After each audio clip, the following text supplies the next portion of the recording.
want to carry anything along, what you were planning to do, we have storage under the seat. Can I open it or anything? Yes, no, there's not. Nothing? Okay. So there's place. Whose head is that? Shit. No, there's place for one full face helmet and a few odds and ends. And there's more storage space in here, at least if you don't put the charging cable in. That does take it up.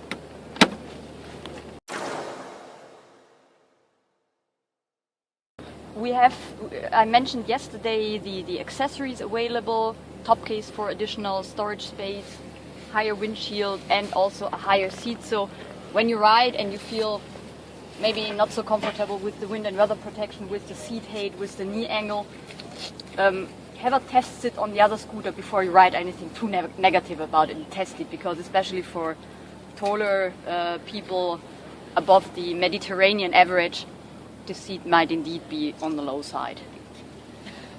When you want to start the scooter, you switch it on and actually turn it off once more. Listen, click. These are the high voltage relays connecting. Before you turn on the ignition, there is no high voltage outside the big aluminum battery housing. The vehicle is constructed as an intrinsically safe vehicle, as we went into detail yesterday. Now it is ignition on, not yet in running mode. We see the display lit up. To put it into running mode, the procedure is with every scooter: brake lever and press. Nothing happens. Did I forget something? We have, as on the combustion engine scooters, the brake, parking brake. So if the side stand is out, just can't move the scooter. This is both parking brake and it interrupts the ready state of the engine. So once you have parked the vehicle, you can't put it in operation. Now we see display changes, tells you ready with the arrow straight ahead.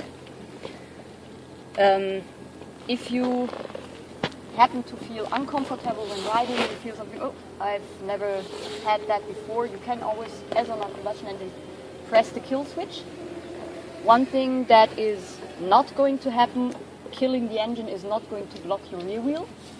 Even if you press the kill switch, ABS is fully operational, so you can give it a full stop and will come to a safe standstill.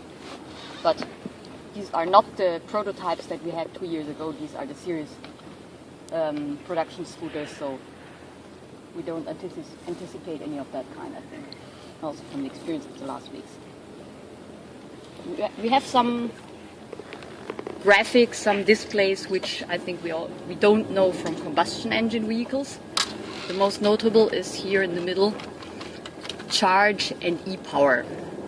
E-power gives you the reading, how much energy are you taking out of the battery.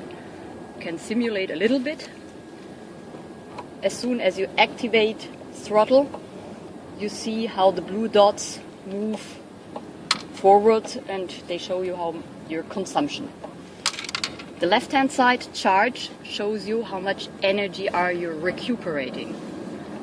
We recuperate energy every time we activate brakes. There's an additional brake pressure sensor in the system compared to combustion engine scooters, which as soon as it measures, okay, braking is on, adds an engine brake, simulated one.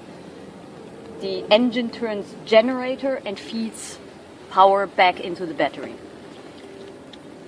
The second moment we recuperate is when we just leave the throttle and coast along.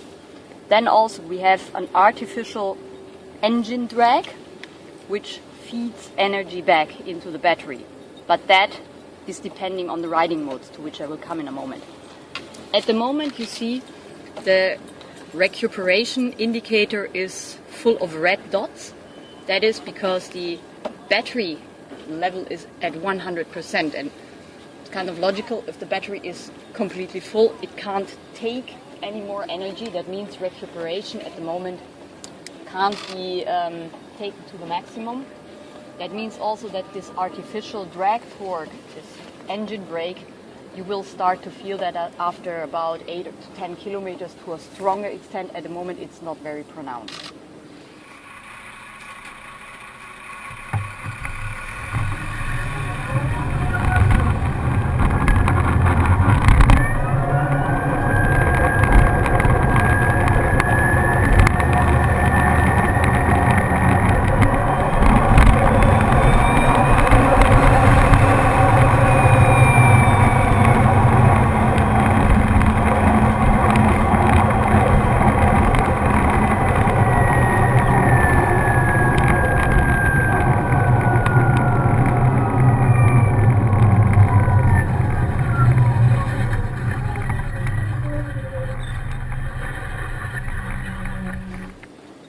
Riding modes. At the moment it is set to Eco Pro. Normally the starting mode should actually be road. They can be switched by means of the right hand button while riding anytime, and they differ in the amount of engine energy recovery and of acceleration power which they admit.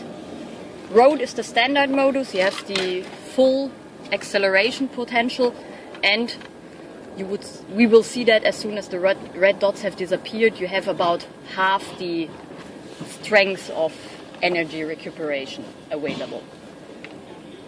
To select a different mode, you have to press the button once to get into the selecting mode, and then you toggle until you have reached the mode you want to go into. And just leave the button.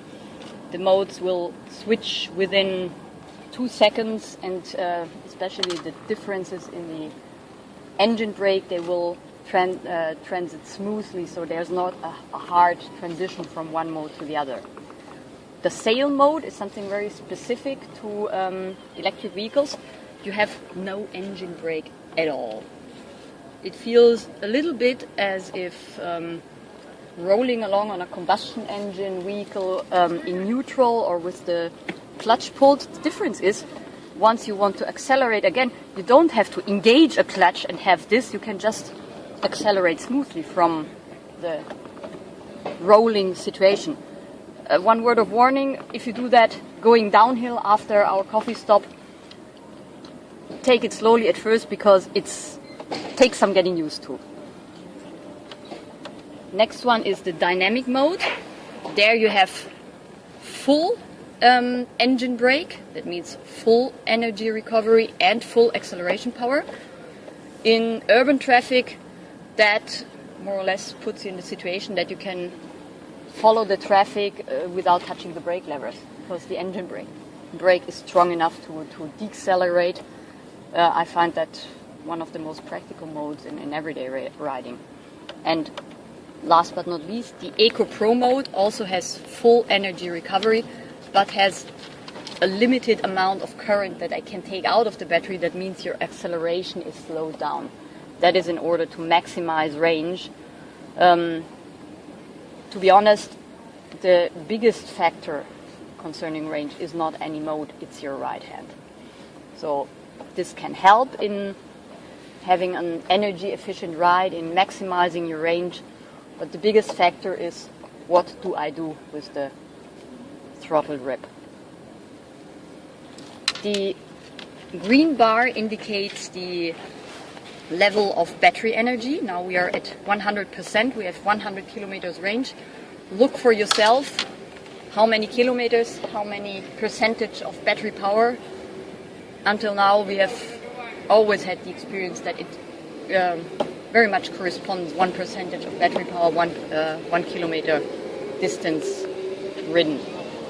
The range indication below works pretty much the same way as from combustion scooters or motorcycles. It is an algorithm that calculates your remaining range depending on consumption over the last kilometers. That means depending on route profile, depending on your riding style.